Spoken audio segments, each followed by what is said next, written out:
Électrochoc, le podcast des électrons libres.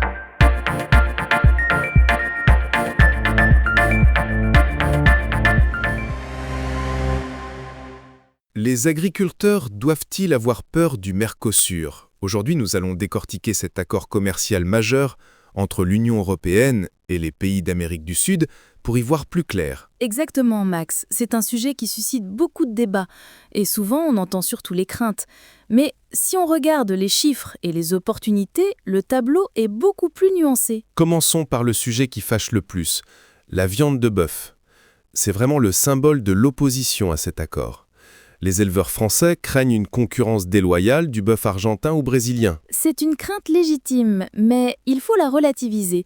Le volume de viande qui pourra entrer sans droit de douane, ce qu'on appelle le contingent, est en réalité assez faible.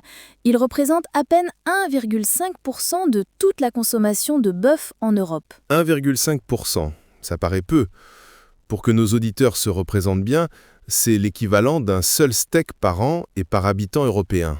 On est loin de l'invasion massive. Précisément. Le vrai sujet, c'est que ces importations se concentrent sur des morceaux de grande qualité, les pièces nobles comme le filet ou l'entrecôte. L'impact est donc plus ciblé sur ce segment haut de gamme du marché, plus rémunérateur. Et on retrouve un peu la même logique pour la volaille, n'est-ce pas ? Oui, le mécanisme est similaire. Le quota global est très petit, environ 1,4% de notre consommation. Mais, et c'est là qu'il faut être vigilant, si les pays du Mercosur n'exportent que des filets de poulet, qui est la partie la plus demandée chez nous, cela pourrait représenter jusqu'à 18% de ce marché spécifique des filets. C'est un point clé à comprendre. Mais Céleste, cet accord n'est pas qu'une source d'inquiétude. Il y a aussi des filières qui s'en réjouissent. Absolument. Prenons la filière porcine.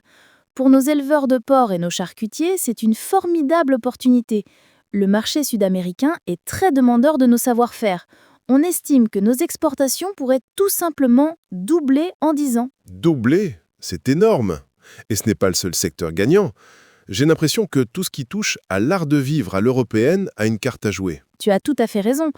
Pense aux produits laitiers et surtout à nos fromages. L'accord prévoit la reconnaissance de nos indications géographiques protégées, nos fameuses IGP. Cela veut dire qu'un comté ou un roquefort sera protégé là-bas. Avec la suppression des taxes, nos fromages pourraient conquérir près d'un tiers du marché haut de gamme du Mercosur. C'est une excellente nouvelle pour nos producteurs.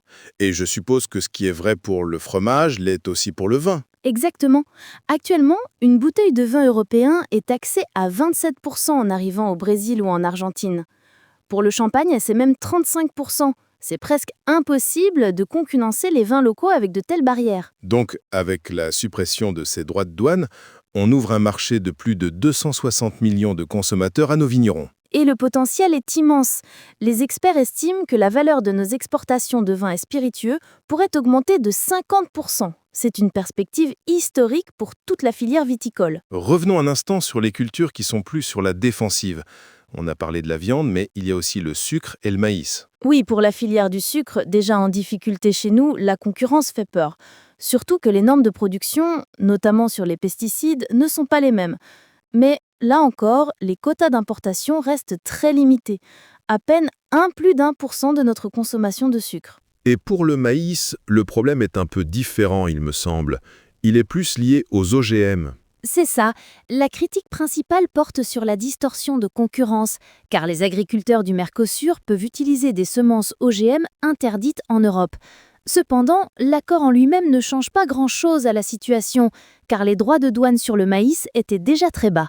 Donc, si on résume, on a d'un côté des craintes ciblées sur certains segments de la viande ou du sucre, mais avec des volumes d'importation qui restent contrôlés. Et de l'autre, des opportunités majeures, voire historiques, pour des fleurons de notre agriculture comme le vin, les spiritueux, les fromages, la charcuterie et même certains fruits comme les pommes et les poires qui vont trouver de nouveaux débouchés.